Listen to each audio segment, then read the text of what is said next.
Every trial lawyer knows that moment when you've built what feels like an airtight case, but you're still lying awake wondering, what will the jury actually think? Jury research was once a luxury, reserved for cases that could support a big data study bill. Not anymore. Join trial lawyer and trial scientist Alicia Campbell, empirical legal scholar Nick Schweitzer, and data guru Kevin Doran as they break down the barriers between you and the minds of your jury. This is the Fred Files, produced and powered by LawPods. Well, hi, thanks for joining us at the Fred Files. We're happy to have a guest with us this time. I think the first 3 episodes were just Kevin, Nick, and I talking about Fred, but we're expanding a little bit because we want to cover a lot of different topics during the Fred Files. We want to bring all kinds of lawyer tech to the forefront to the extent we can. So we're going to do some lawyer tech talk today. But we've got a lot of things coming up that we're going to be discussing in the future podcast that won't just be Fred related. We want to kind of make sure that this is a expansive podcast that covers all things dealing with data and law and tech, kind of the future of law, really. So, of course, Kevin and Nick are here with me. Our guest is John Campbell, a dude I barely know. So we're going to talk a little bit today about his product that he came up with Kevin. Of course, Kevin's our, resident, I don't know what you want to call it, resident software developer. Yeah, that works. Engineer, whatever. I hesitate with the data guru thing because I'm like, I feel like Nick is probably a bit more like, I can't even remember my stats class or anything like that. But yeah, I could help you out with that. How about tech guru? That's tech, a good title for you. Yeah, guy who writes too much code. Yeah, that's how I think of myself. But data code stuff.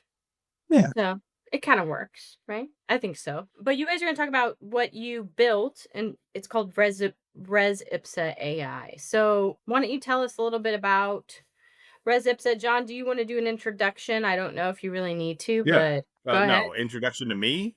Yeah. I mean, you really I'm don't Alicia's husband, and I work with these folks. Hi. First of all, thanks for the invite. I got so excited when I saw the invite to Fred Files.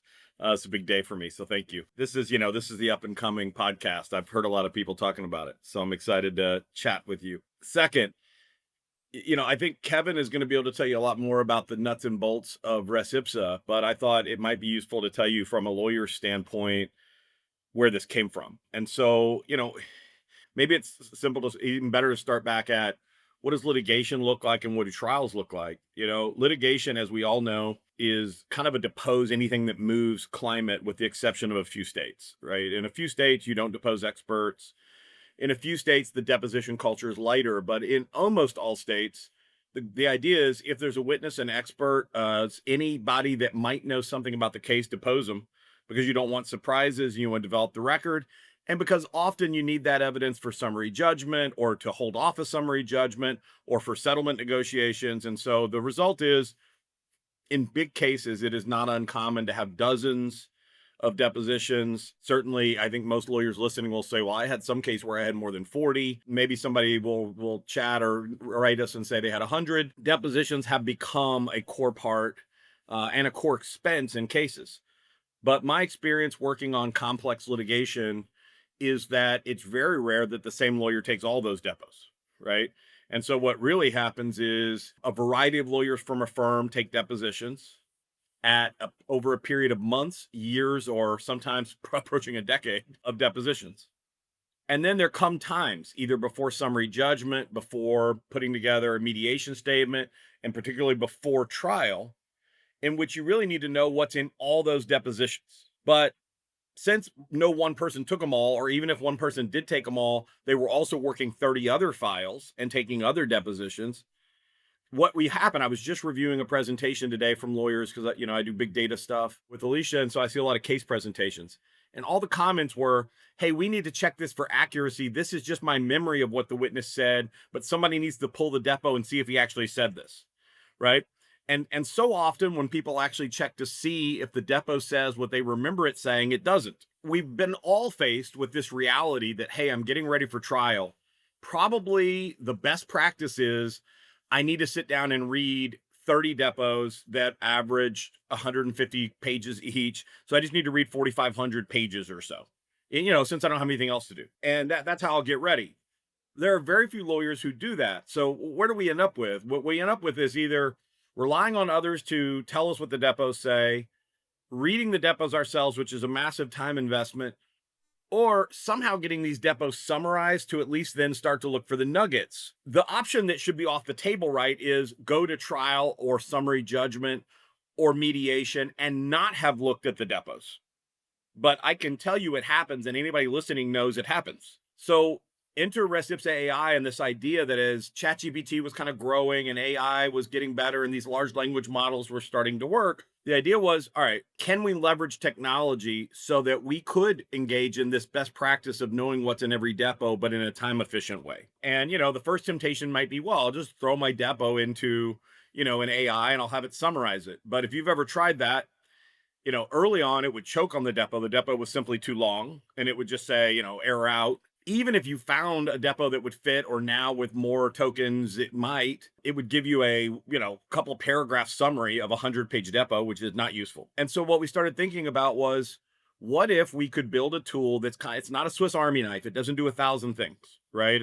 It's not one of these things that manages your clients and also gives you legal research and also helps you with your billing and also, but what if we just built a really good tool that lets you upload a depot, get back a meaningful summary that's broken down by pages so that you can find the segments that matter to you, gives you a good, accurate summary of those, say, 1 to first 5 pages, 6 to 10, 11 to 15, and then lets you, when you find the things that sound interesting and important, go to the actual depot and verify and check and see if that's right, and then use those real quotes. That was the idea. If you've ever had a depot summarized, just now, let's assume you need your depot summarized because you can't always read them all and you need to know what's in them. For a long time, your options were, all right, well, I can pay my associate attorney or a paralegal to do it, but that has an hourly cost. And of course, while you're paying them, they're also not doing something else. You could pay an outside company to do it, in which case the going rate for a long time was something like $2 a page, right? Or as we talked about, if you didn't do any of those things, you could try to do it yourself, which for most busy lawyers isn't the case. It's not realistic. Particularly, I'll mention that in the world we're living in now, where you have lots of trial lawyers who kind of parachute in because they're very good trial lawyers, but they haven't been involved in that file all those years, it's even more important that they can get a handle on the file quickly. But that means getting up to speed not only on exhibits and animations or whatever else, but the most important thing, all the testimony, which is contained in depositions. So that's Res Ipsa AI's kind of marching orders and mindset is, can we take depositions, make meaningful, usable, easy to read summaries that will allow attorneys to understand what happened in that deposition and then zero in on the parts that matter for their case, right? Because in any given deposition, it might only be 10% of it that really matters, but it's spread out across those pages. And then go to the real depot, verify, understand, and read the real words and use them. And in doing that, can we save them time? Now, if we can do that and we can do it far cheaper than the alternative options, then we have something that's good for lawyers and is a good business model. And so that was the goal of Res Ipsa AI. And as you listen to us talk about it, and especially from Kevin and hear what he's done, I think you'll hear that we have crushed the cost, that it is radically cheap now to have good summaries of your depositions and interactive ability to go check the real transcripts quickly. And the product itself is good, accurate, and quick.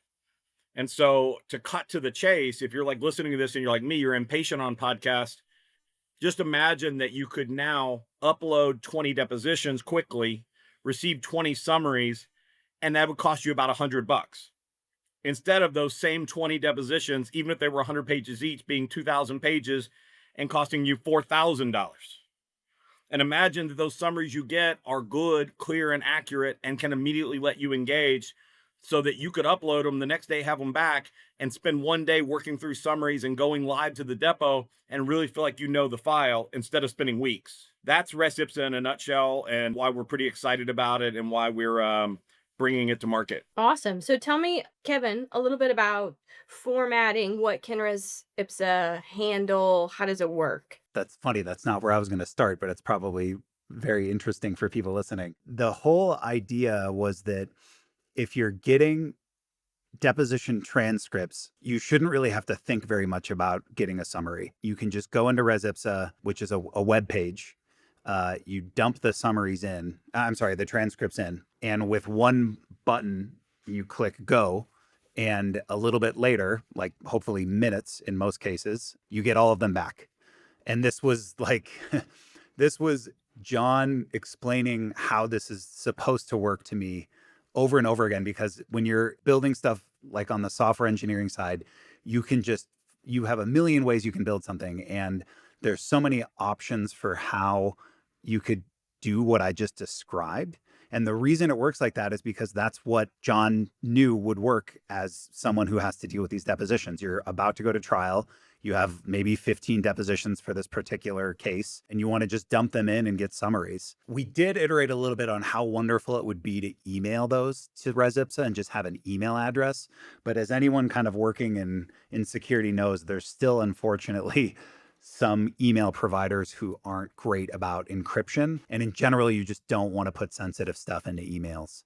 So that's the only reason you have to go to a web page and upload them. But after that, it's hopefully as easy as just hitting go. With that question of like what formats, we try and address formats that are common in transcripts, including like a big PDF that has those 4 pages per page, having all of the line numbers already be there. There's sort of a strange disconnect between looking at maybe a PDF file that says, in your PDF reader, page 3, but the actual text that came from the transcription service says page 8. All of that stuff we've tried to get very specific about solving so that it's kind of just this engine for you. You just go and you dump them and you get them back. And I think the reason that, to me, that's kind of one of the best ways to use AI and these tools right now is because it's just solving an immediate problem for you with new changes in computers.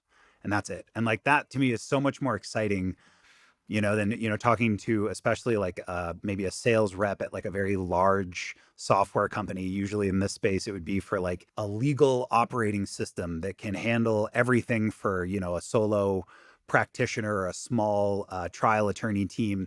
A person like that with that sort of software is going to tell you about like the strategy of using this software, of how, we're going to handle everything for you and you're going to live inside of our operating system.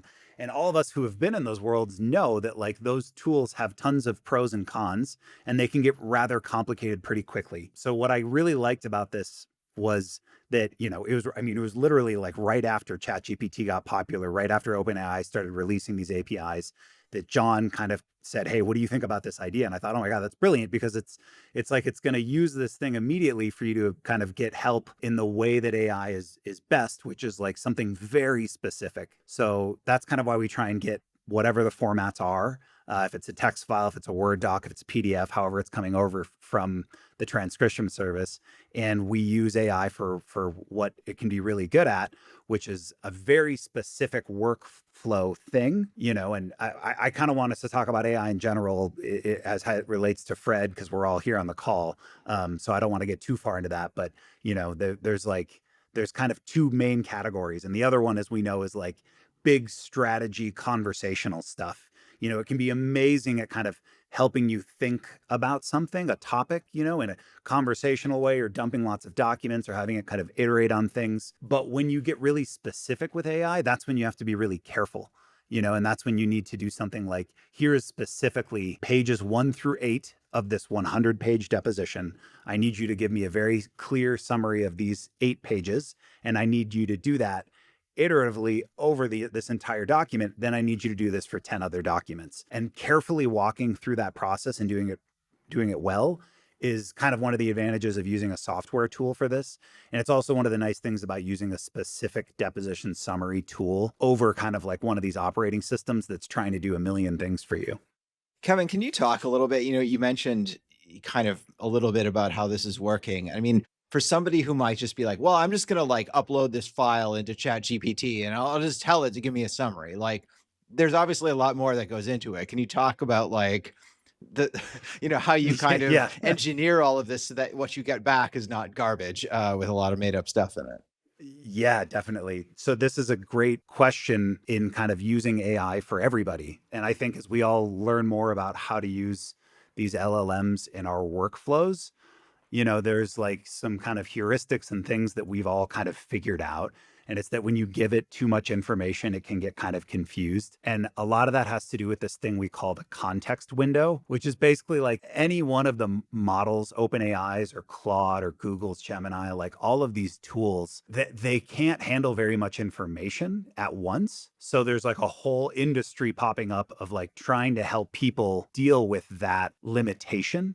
And the way that they're doing it is kind of weird. And like, there's actually a lot of bad advice floating around. I feel there's a lot of people who say like, we have quote unquote solved the context window problem. If you dump 50 documents into our tool, we're gonna magically know everything about all those documents and we can do anything you want with them.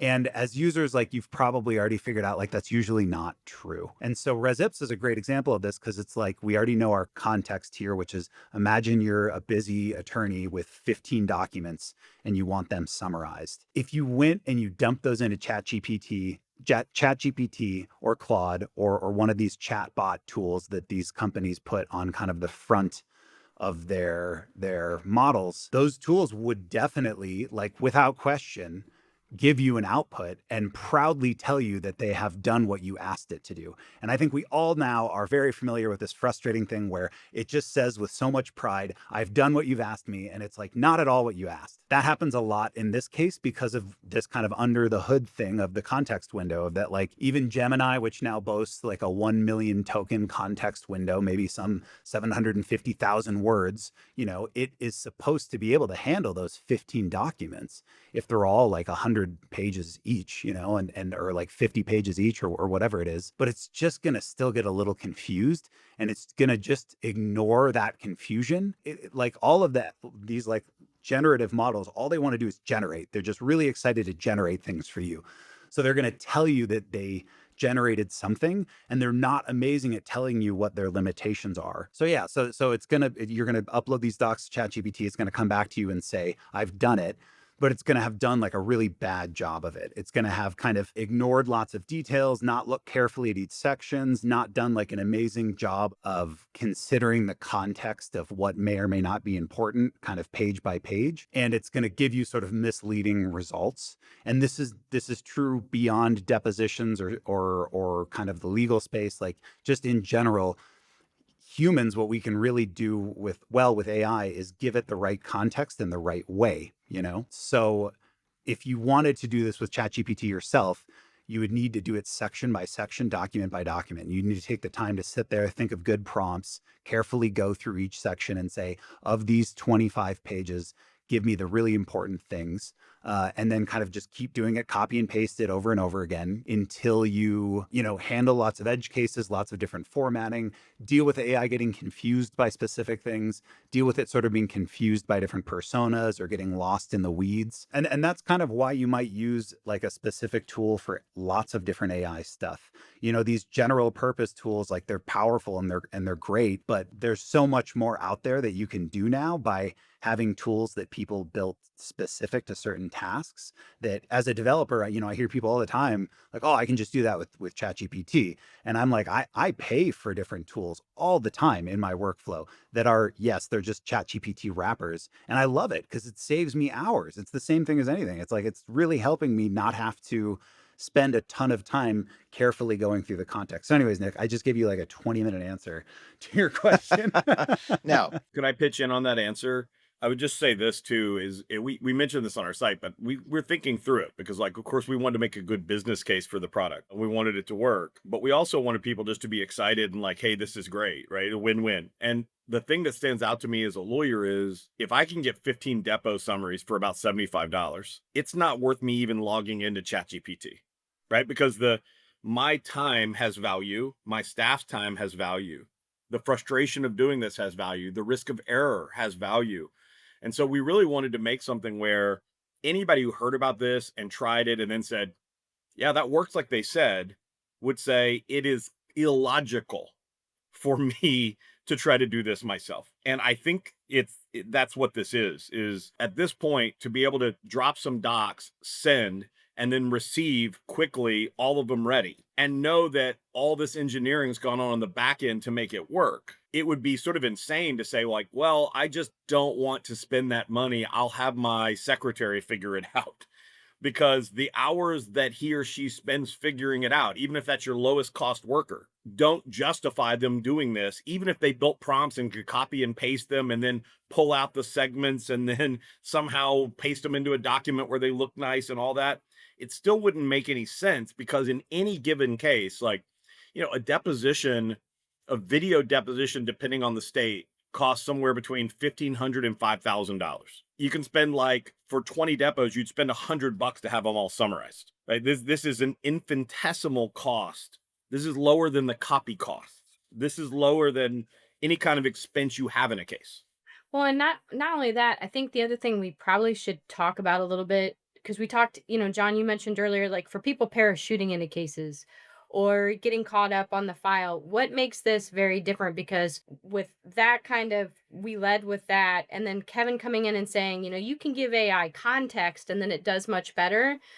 The output of these summaries is really phenomenal. So I think you guys should talk about, it's not just a summary that AI goes through and then you get this, well, yeah, but what about this one piece of testimony? How am I going to know how to locate it?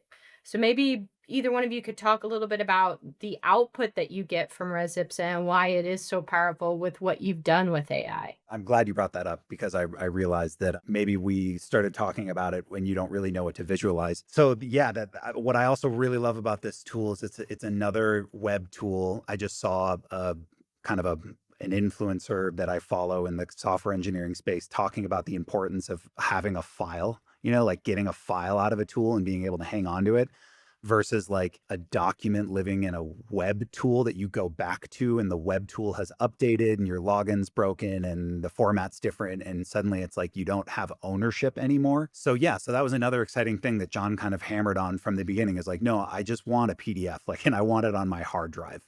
I don't, and I, as a software engineer, I was imagining how beautiful the web interface could be and how many different things we could build into the depo reading experience. And maybe there's a speed reader and you could put a words per minute. And it's like, no, give me a PDF so I can have it on my computer and I can leave your tool as quickly as possible.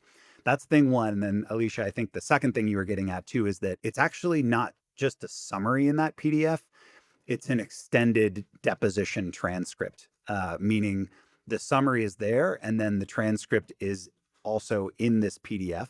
So it's kind of like you can replace the original deposition file with this one, because you're looking at a summary kind of at the top of the file, and then it's hyperlinked within the PDF to jump down to what the summary was telling you about. So you can, like John was saying, more importantly, you can read the original words. So you're looking at the summary.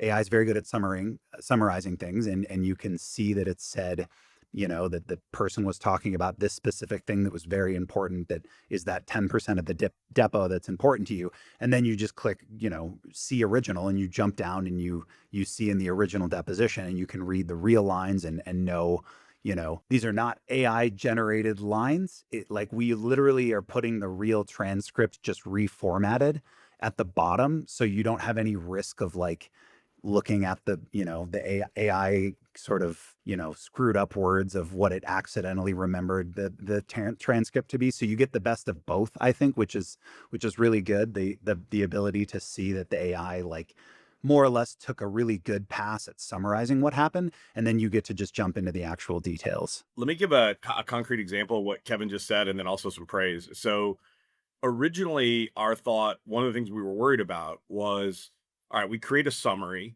The AI does a really good job, but maybe it generalizes a statement, like the witness said this.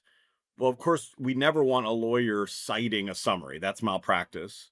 So we always knew the lawyer was going to need to go to the actual text and see it with their own eyes and say, is it as good as it sounds in the summary? What did they say exactly? Because we all know one little word could matter, or how the question's phrased.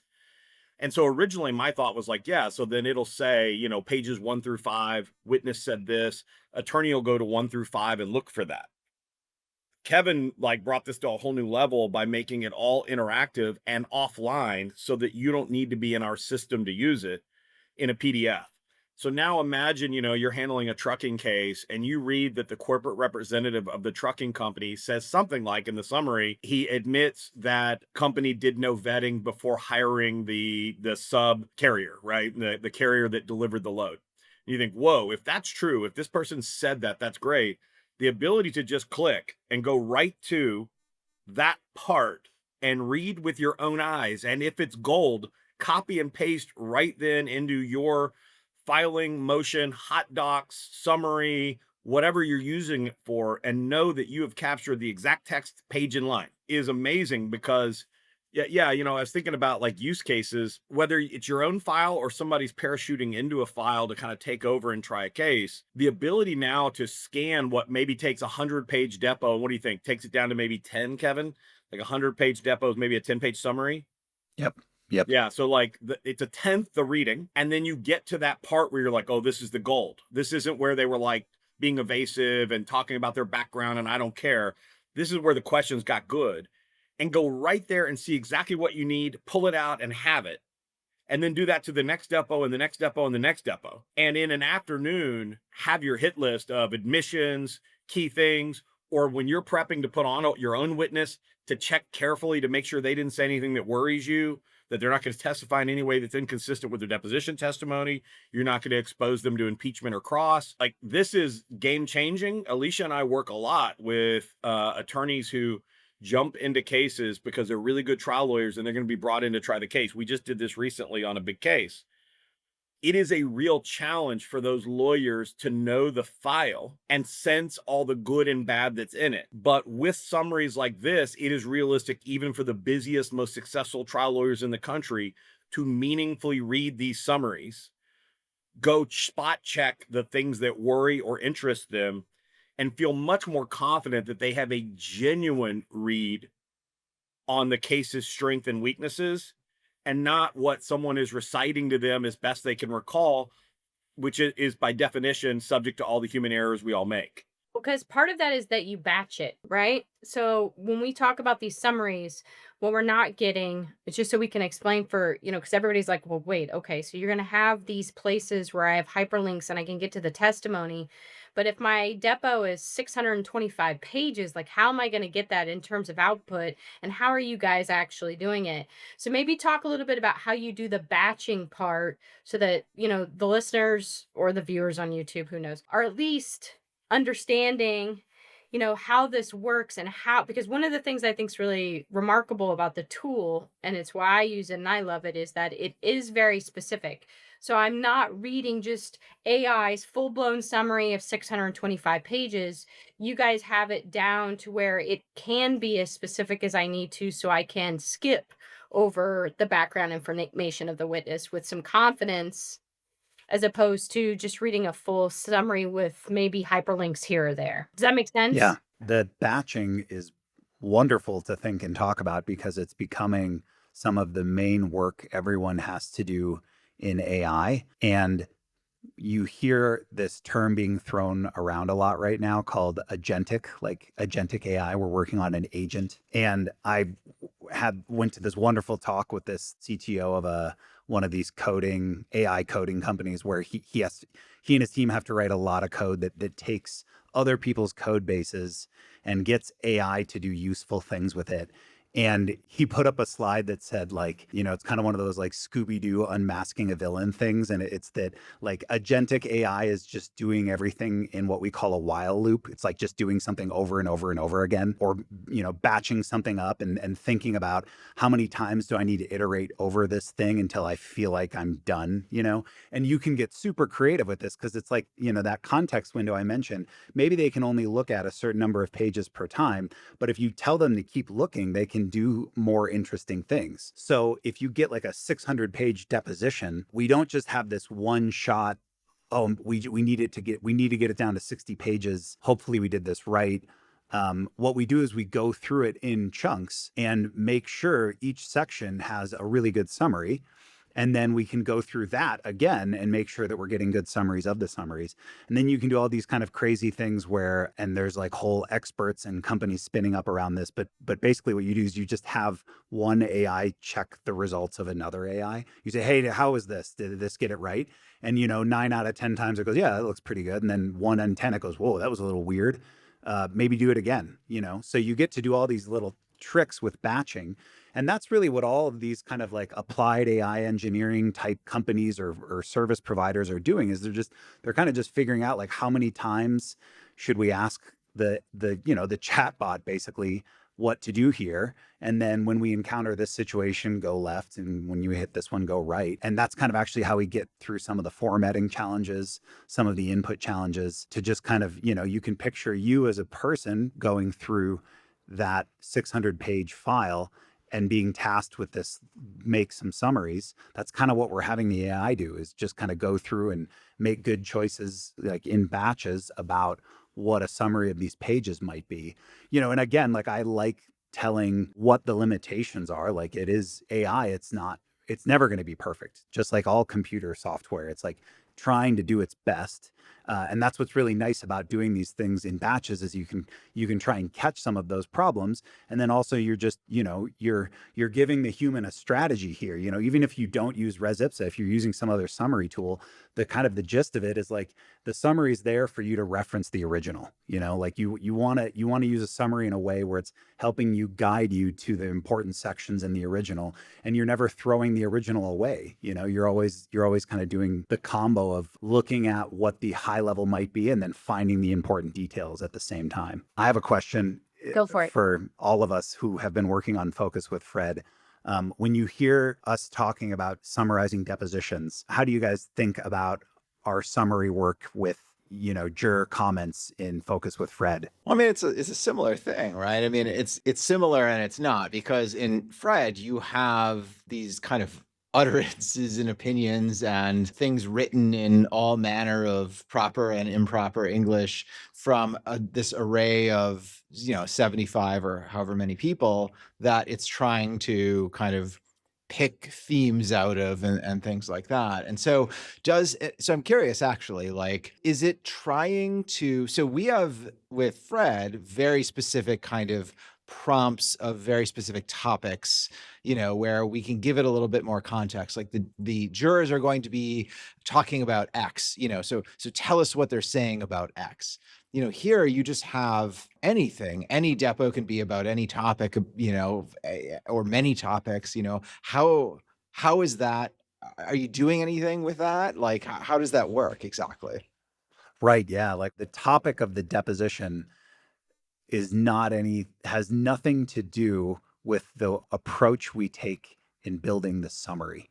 Only as far as the LLM thinks it's important, versus when we batch things in Fred, we're like very specifically looking at the questions that the Fred team came up with, and then the questions that the study creator, the attorney who ran the Fred study, came up with when we're summarizing. In both cases, we're just summarizing what humans were saying, But yeah, in the Fred case, we take the topic and make that part of it. And we build the summaries around the questions the study had built.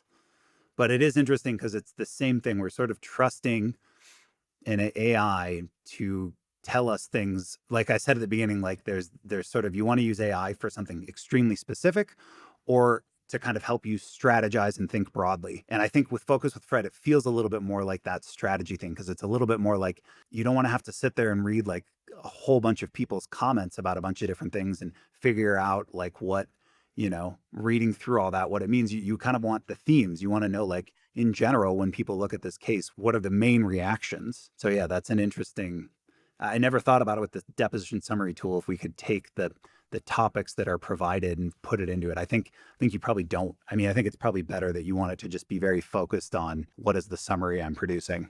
Interestingly related to that, AI can be creative, right? And it can help you think about new possibilities and all that. It's interesting that one of the tasks of making this work was basically making sure it knew that was wrong and not letting it do that, right? Like, this is not a strategy session. This is not, we want your spin on what you found. This is not interesting insight.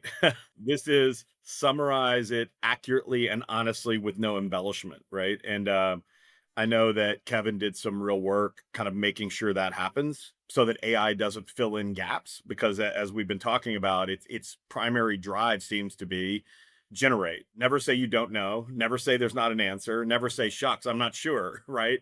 answer. And the problem with that is if the answer either doesn't exist or there's a little gap, right? AI, if allowed to run wild, will just fill it in with a logical thing that seems to make sense that that person would have said.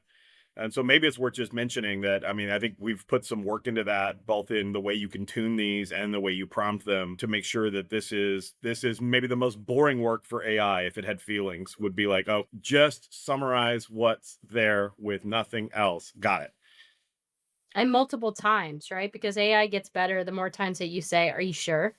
Are you sure? Yeah. Are you sure?" Yeah. Where you make it be really self-reflective, where it's like, "Oh, no. Yeah, right." I mean, because we even do that in Fred. Fred doesn't get one pass at, okay, what is the AI come up the first time? We make it multiple passes because it helps refine and get out the embellishments and get out the, "Oh, I would like to add here something that makes sense to me in my AI context," right? I So love asking it, "Are you sure?" after I everything. do all Like, the I don't think Claude likes it very much. He's never like, "Oh, thank you for," I mean, I guess he does that. He's like, "Yes, it's good for you to check," but, I don't ever really think he means it. I always think he would much rather be a little wild in his summary, but the beautiful thing is once you do that and you make them go through multiple passes, you can really get at the main issues that are coming out either from jurors or the main issues that are coming out in a depo, and rely on those summaries a lot more than, because it's even a hard question for us to ask ourselves. So when I go through juror comments, even on a big data study, there's the reason why I pick out certain ones and not others, right? But the AI part of it's really helped, at least me, a lot of ways, because it is like more of this, once you have them go through it multiple times, really just like, here is what's out there. You just have to read what's out there rather than even picking, because I'd like the case to do well. It's really a great tool that way. And that's why I think it's so good in Res Ipsa, because lawyers remember specific spots. Because for us, when you take a depo, it's full of this emotion, right? Like, and then I asked this question, and then I got this answer. And then a lot of times you go back and you read it in the written word, and you're like, but it seemed like a bigger deal, or it seemed more impactful, or because we also have layered in that all the emotion and the body language and the objections and how much you hate the defense attorney. All that shit comes right in it. And what I love is that this really gets down to, here are the things that are actually said that you'll be able to put in front of a judge. Right? Because there's many times I write responses to summary judgments that I was like, if I could only write here, and the witness was deflated with having to give this answer, but I can't, right? I mean, maybe I can show it on a video later, but so AI is really good at doing that as well. It's just getting you to the crux of the most important issues in your depo in a way that's easily found, right? Yeah. Easily. Yeah. I was just thinking about what you were saying, Leash. I bet it's 90% of the time that somebody tells me I've got this really good admission in the depot. And then I say, all right, well, send it to me. Right. Because a lot of times, like maybe they've told me on the phone or they've typed it in the summary, but they just say the witness admitted that. And I say, all right, well, let's put in the exact quote. Right. Let's let jurors see the real quote in a big data study.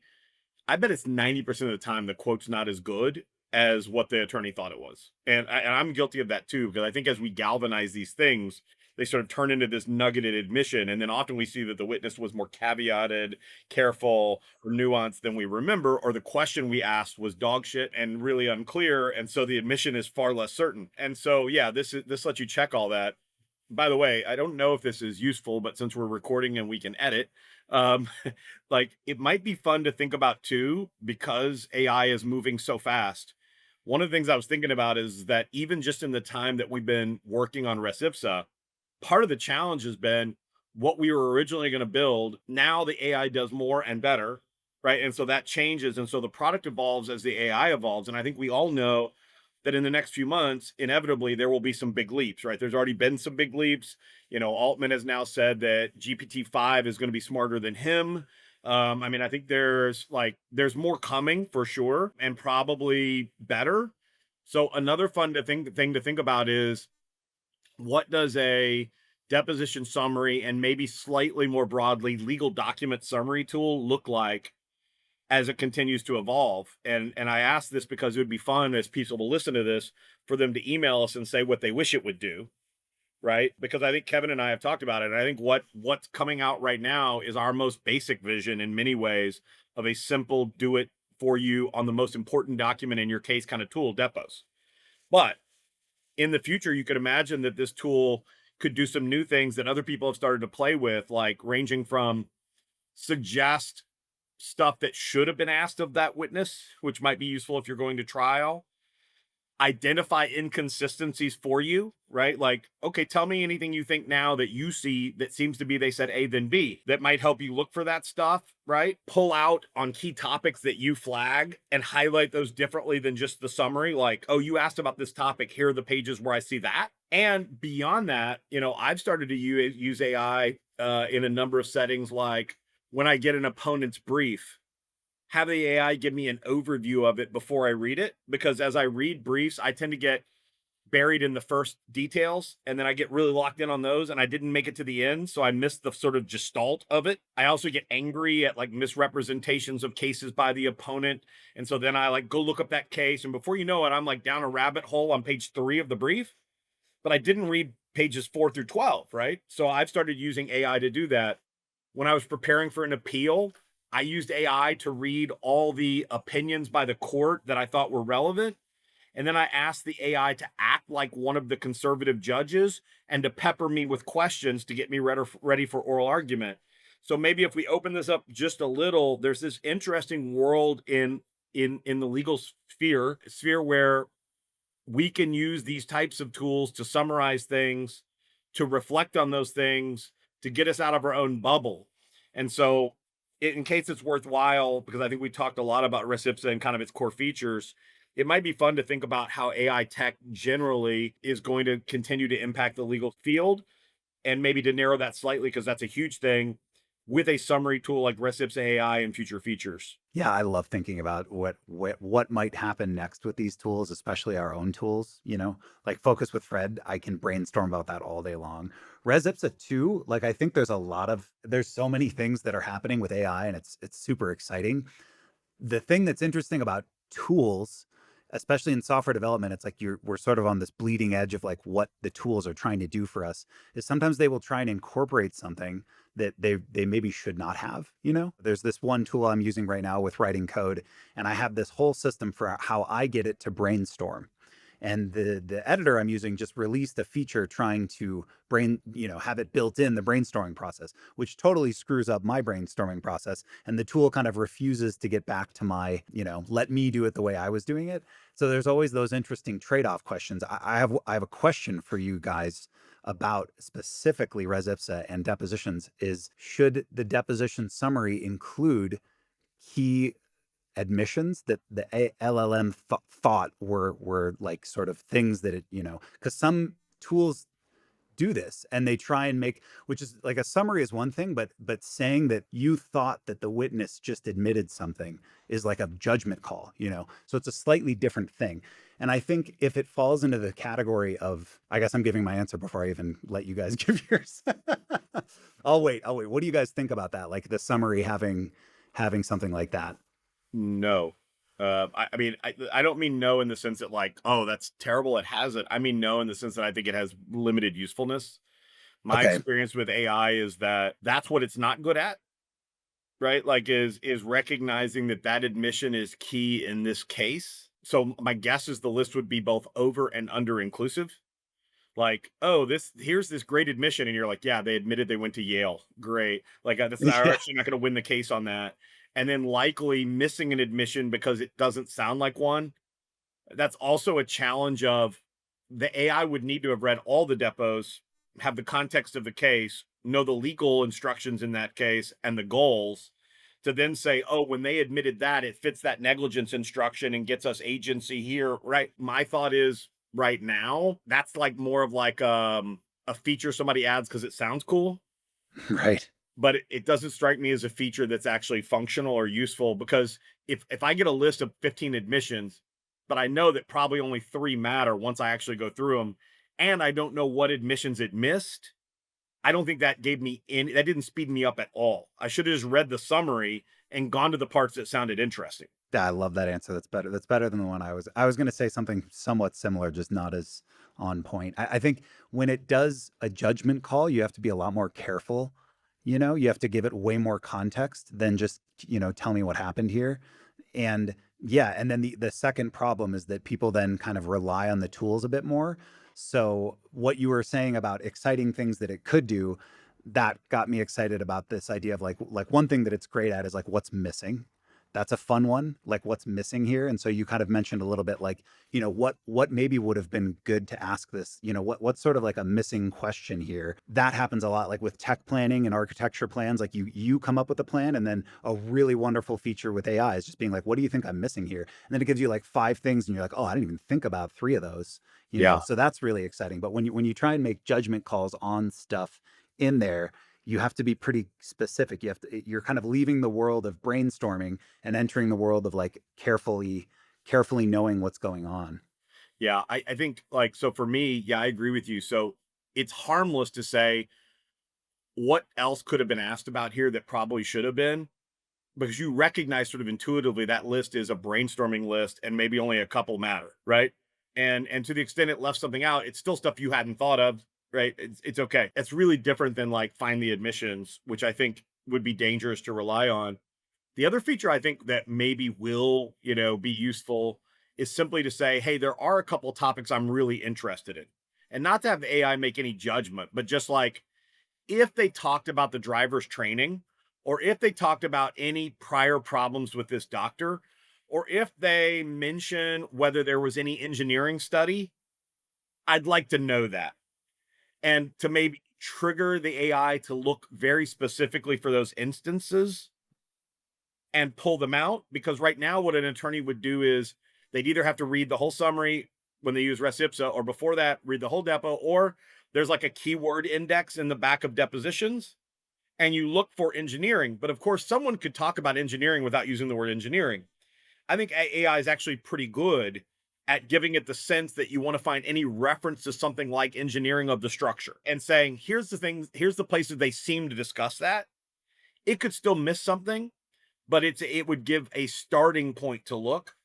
So it'd be like guidance within the summary. Stuff like that I could imagine being useful. The other thing, like outside of just depositions, is, in litigation, you get experts.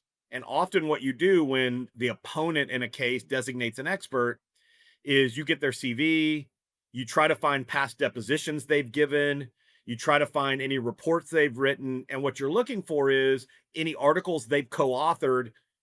I could imagine a world in which you could dump that stuff in, get it all summarized, but also then start to say, tell me if they've ever discussed this topic before.